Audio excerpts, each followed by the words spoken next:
প্ৰথমে আলোচনা কৰিবলৈ লৈছে past indefinite tense. Past indefinite কেনে ক্ষেত্ৰত ব্যৱহাৰ কৰা হয়? An action completed in the past. In past. অতীতত কোনো কাম সম্পন্ন হৈছিল। আচলতে অতীতত কোনো কাম সম্পন্ন হোৱাৰ ক্ষেত্ৰত আমি past indefinite tense ব্যৱহাৰ কৰোঁ। যেনে I wrote a novel last year. মই যোৱা বছৰ নভেল লিখিছিলোঁ, এখন নভেল লিখিছিলোঁ। It is to subject plus V2. ইয়াত V2ৰ প্ৰয়োজন আছে। ভাৰ্বৰ যেটো second form, এই second formটো লাগিব আৰু object থাকিব পাৰে। আৰু এটা উদাহৰণ লওঁ। They discovered a beautiful island in the Indian Sea a few months ago. So they to হৈ গ'ল ইয়াত subject. Discover, discovered, discovered. ইয়াৰ V2 second formটো ইয়াত ব্যৱহাৰ কৰা হৈছে। কি ডিসকভাৰ কৰিছিল? A beautiful island. অবজেক্টটো আছে ইয়াত in the Indian Sea a few months ago. বাক্যত বাকি অংশও আছে। He swam across the Brahmaputra river in 1990. তেখেতে 1990 চনত ব্ৰহ্মপুত্ৰ নদী সাঁতুৰি পাৰ হৈছিল। 1990 চন অতীতৰ নিৰ্দিষ্ট সময় এটা আছে, গতিকে বাক্যটো অতীত মানে past indefinite হ'ব বুলি আমি বুজি পালো। গতিকে past indefinite ইয়াত যেহেতু কাৰেক্ট কৰিব দিয়া হৈছে, কাৰেক্ট টেন্স কৰিব দিয়া হৈছে, তেতিয়া ইন্ডিকেশন কিবা এটা থাকিবই। সেই টেন্স ইংগিত দিয়া কিবা শব্দ থাকিব। গতিকে তেনে এটা শব্দ হৈছে আমাৰ in 1990, অতীতৰ সময় উল্লেখ আছে ইয়াত। গতিকে অতীতৰ সময় উল্লেখ থকা বাক্যৰ কাৰণে আমি ইয়াত past indefinite tense ব্যৱহাৰ কৰিছো। গতিকে এনসাৰ হ'ব ইয়াৰ যে সাবজেক্টৰ পিছত B2, ইয়াত বাকি একো নাই, was, were, have, has আদিবিলাক হেল্পিং ভাৰ্বৰ প্ৰয়োজন নাই। ইয়াত মাত্ৰ সাবজেক্টৰ পিছত V যেটো সেকেন্ড ফৰ্ম, ভাৰ্বৰ যেটো সেকেন্ড ফৰ্ম সেইটো বহাই দিলে হ'ল। ব্ৰেকেটত যদি ব্ৰেকেটত ভাৰ্বটো থাকিবই, তাৰ সেকেন্ড ফৰ্মটো বহাই দিলেই হৈ গ'ল। যেতিয়াই বুজি পাব যে বাক্যটো past indefinite tenseৰ, কাৰেক্ট টেন্স কৰিবলৈ দিয়া বাক্যটো যেতিয়াই বুজি পাব যে past indefinite tenseৰ হয়, তেতিয়া মাত্ৰ ভাৰ্বটো সেকেন্ড ফৰ্মত বহাই দিলেই হ'ল বা ভাৰ্বৰ পাষ্ট ফৰ্মত বহাই দিলেই হৈ যাব। এই টেন্সৰ বাবে কিছু হিন্ট ৱৰ্ডছ, ইংগিত দিয়া টেন্স ইংগিত দিয়া শব্দ যেনে yesterday, ago, last month, last week, last year, last আচলতে last থাকাৰ পিছত যদি টাইম থাকে তাত লাষ্টটো অকল এইকেইটাই নহয় নহয়, last month, last Friday, last week, last Monday, last Friday এনে ধৰণৰ last থকা আৰু lastৰ পিছত সময় থকা শব্দবিলাক যেতিয়া থাকিব, তেতিয়া আমি বাক্যটো past indefinite tenseৰ বুলি ধৰি লম। তাৰ লগতে থাকিব yesterday থাকিব পাৰে বা ago থাকিব পাৰে। যদি এইবিলাক শব্দ থাকিলে আমি বাক্যটো past indefinite বুলি ধৰি ল'ব পাৰিম। আৰু যেহেতু past indefinite ধৰাৰ পিছত আমাৰ বাক্যটো শুদ্ধ কৰিব লাগিব যদি কাৰেক্ট টেন্স থাকে, বা এৰৰ কাৰেকশন দিলেও আমি হেতু কাৰেক্ট কৰিব লাগিব। গতিকে এই প্যাটাৰ্নটো জানিব লাগিব। Subject plus B2 plus object ইতিমধ্যে আমি আলোচনা কৰিছো উদাহৰণ দুটাত। ইয়াত আৰু দুটামান আলোচনা। He came yesterday. Yesterday আছে আৰু ইয়াত কামৰ সেকেন্ড ফৰ্ম হৈছে came. They ran a race last week. Last week থকাৰ কাৰণে বুজি পালো present past perfect past indefinite tense। আৰু runৰ যেটো second form run run run একে থাকে, লেখাত একে থাকে, উচ্চাৰণত একে থাকে। গতিকে ইয়াত আমি সেকেন্ড ফৰ্ম ব্যৱহাৰ কৰিছো বুলি ধৰি লৈছো। I wish I were a bird. ইয়াত এই ওপৰত উল্লেখ কৰা শব্দবিলাক নাই, কিন্তু yesterday নাই, ago নাই, last month বা last থকা শব্দও নাই। কিন্তু তাৰ পিছতো ইয়াত কি হৈছে? পাষ্টৰ হৈছে। কি হৈছে? যেতিয়া বাক্যটোত I wish থাকে আগৰ পাৰ্টটোত, ঠিক তেতিয়া আমি কি কৰিম? পিছৰ পাৰ্টটোত past indefiniteৰ টেন্স ব্যৱহাৰ কৰিম, past indefinite tense ব্যৱহাৰ কৰিম। I wish যদি কাৰেক্ট টেন্স কৰিব দিলেহেঁতেন তেতিয়া বাক্যত থাকিলেহেঁতেন I wish I be a bird. So be was been, নহয় জানো? be ৰ যেটো সেকেন্ড ফৰ্ম was বা were হ'ব, ইয়াত আমি were ব্যৱহাৰ কৰিছো। আৰু যেহেতু এটা আনৰিয়েল পাষ্ট হয়, I wish I were a bird, মই যদি চৰাই হলোহেঁতেন, নহয় জানো? গতিকে তেনে ক্ষেত্ৰত আমি I লগত were ব্যৱহাৰ কৰো, was ব্যৱহাৰ নকৰো। It is time I did some real work. So it is time এই ক্ষেত্ৰতো আমি কি কৰো? past indefinite tense ভাৰ্বৰ past form ব্যৱহাৰ কৰো। So it is time I did some real work. ব্ৰেকেটত থাকিলে মানে কাৰেক্ট টেন্স কৰিব দিয়া হলে এই বাক্যটোত I do some real work থাকিলেহেঁতেন আৰু যেতিয়া it is time দেখিব বাক্যটোত তেতিয়া আমি কি কৰি দিম I তাৰ পিছত যেটো ভাৰ্ব থাকিব মানে সাবজেক্টৰ পিছত যেটো ভাৰ্ব থাকিব সেই ভাৰ্বটো আমি সেকেন্ড ফৰ্মত বা পাস্ট ফৰ্মত ব্যৱহাৰ কৰিম বুজি পালে She became ACS 3 years ago. So, তেখেত ACS হৈছিল কেতিয়া 3 বছৰ আগত আৰু সেইকাৰণে become so second form টো হৈছে became আৰু past indefinite হোৱাৰ বাবে আমি second form ব্যৱহাৰ কৰিছো ওপৰত উল্লেখ কৰা এই দুটা sentence exception হয় আৰু exception আৰু কিছুমান আছে সেই কেইটাটো পিছত ডিটেইল আলোচনা কৰা হ'ব কিন্তু আপোনালোকে just exception যে আছে সেই কথাটো just আপোনালোকক জনাবৰ কাৰণে এই দুটা বাক্য ইয়াত দিয়া হৈছিল verb list দেখুৱাই দিছো যে এই verb list টো এনে ধৰণৰ হয় v1 বা present form v2 বা past form v3 বা past participle form so discover discovered discovered swim swam swam visit visited visited complete completed completed dance danced danced create created created reach reached reached আৰু ঢেৰ just এবাৰ মনত পেলাই দিছো we visit the Taj Mahal in 2021 so 2021 already over that means a past time বুজাইছে past time বুজোৱাৰ লগে লগে আমি বুজি পালো যে বাক্যটো past indefinite tense হয় আৰু past indefinite হলে আমি কি কৰিম বাকি একো কাম নাই ইয়াত মাত্ৰ ইয়াত সাবজেক্ট ধৰিব নালাগে সাবজেক্টৰ নাম্বাৰ পাৰসন আদি বিলাকৰ কোনো প্ৰয়োজন নাই মাত্ৰ ভার্বটো সেকেন্ড ফর্মত বা ভার্বটো পাস্ট ফর্মত লৈ গলেই হৈ গল ইমানেই সহজ এটা টেন্স নহয় জানো ইয়াত বাকি একো চিন্তা কৰিবলগীয়া কথা নাই জাস্ট আমি কি কৰিম পাস্ট ইনডেফিনিট যদি হয় লগালগ আমি ভাৰ্বটো সেকেন্ড ফৰ্মত লিখি দিম it's over so visitor second form হৈছে visited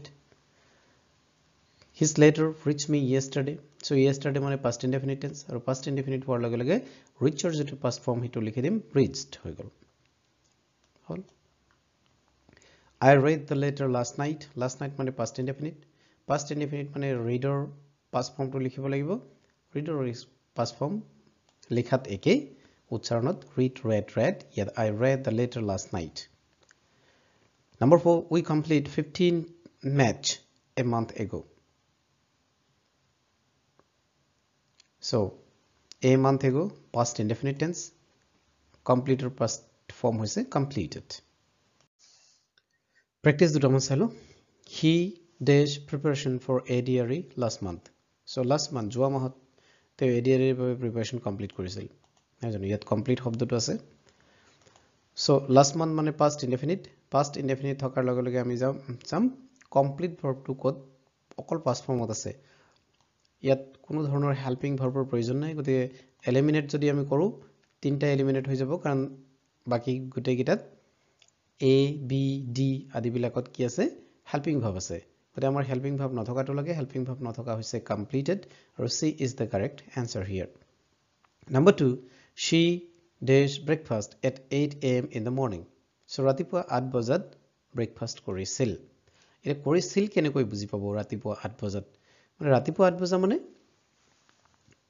ইতিমধ্যে কামটো হৈছে নহয় জানো ভৱিষ্যতে যদি হয় ফিউচাৰ হলে এট নিলিখে বাই লিখে মানে 8 বজা মানত ফিউচাৰ যেহেতু ফিউচাৰটো আমি এক্স্যাক্টলি কৈ দিব নোৱাৰো যে 8 বজাতেই হ'ব বুলি সেইকাৰণে ফিউচাৰ যেহেতু নহয় গতিকে পাষ্ট হয় যে পাষ্ট ৰাতিপুৱা 8 বজাত ব্ৰেকফাষ্ট লৈছিল গতিকে পাষ্ট ইনডেফিনিট টেন্স পাষ্ট ইনডেফিনিটত হেল্পিং ভাৰ্ব নালাগে এলিমিনেট কৰি গৈ থাকিম হেল্পিং ভাৰ্ব থকাখিনি হেল্পিং ভাৰ্ব নথকাটো আমাৰ শুদ্ধ উত্তৰ so she took breakfast at 8 am in the morning past continuous tense an action happening at some point of time in past or one or more action happening in past particular time অতীত কালৰ কোনো কাম চলি আছিল তেনে অৰ্থত আমি past continuous tense ব্যৱহাৰ কৰো নাইবা অতীত কালৰ দুটা কামৰ ভিতৰত দুইটা একেলগে চলি আছিল তেনে ক্ষেত্ৰত আমি past continuous tense ব্যৱহাৰ কৰো ইয়াৰ উপৰিও অতীত কালৰ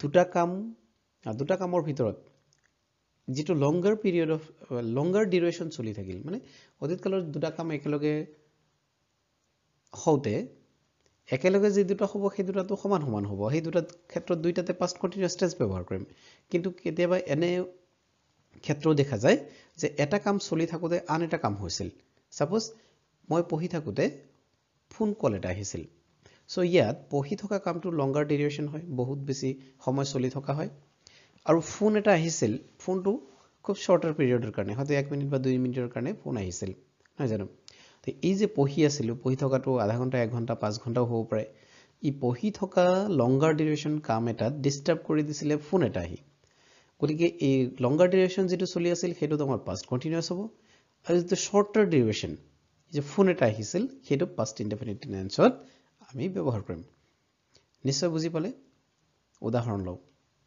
he was reading এটো হৈছে অতীত কালৰ কোনো এটা কাম চলি আছিল he was reading তেওঁ পঢ়ি আছিল he was reading when his brother called him so he was reading তেওঁ পঢ়ি আছিল when his brother called him যেতিয়া তেওঁৰ ভাইকে ফোন কৰিছিল যেটো লংগাৰ ডিউৰেশ্যন চলি আছিল বেছি সময় যেটো চলি আছিল he was reading তেওঁ পঢ়ি আছিল মানে তেওঁ পঢ়ি আছে আৰু তেনেতে ভাইকে ফোন কৰি দিছিল গতিকে যে ফোন কৰি দিছিল এটো শৰ্টাৰ ডিউৰেশ্যন আৰু তাৰ কাৰণে আমি পাষ্ট ইনডেফিনিট ব্যৱহাৰ কৰিলো called পাষ্ট ইনডেফিনিট ব্যৱহাৰ কৰিলো আৰু লং চলি থকাটো আমি কি কৈছো was reading ঠিক আছে আৰু এটা উদাহৰণ লও he was reading while his sister was sleeping so yet he was reading তেওঁ পঢ়ি আছিল while যেতিয়া his sister was sleeping ভনিয়েকে শুই আছিল দুইটা কাম লংগাৰ ডিউৰেশ্যনৰ কাৰণে চলি আছিল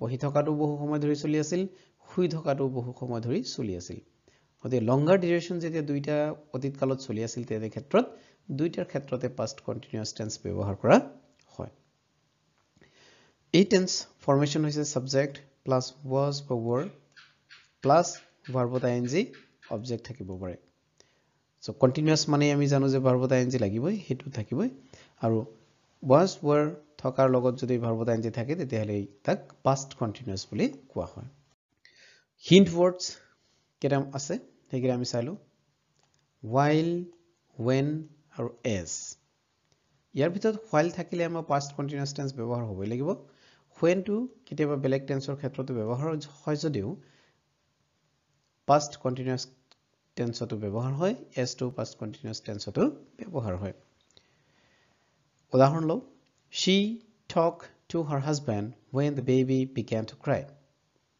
she talked to her husband when the baby began to cry when আছে past continuous বুলি ধৰিলো হয়নে আৰু past continuous হলে কি হ'ব সাবজেক্টৰ পিছত was were আছিলে হয়নে she লগত was হ'ব না were হ'ব she was আৰু talkৰ লগত ing হ'ব she was talking to her husband when the baby began to cry number 2 or number B I saw him while I go to his office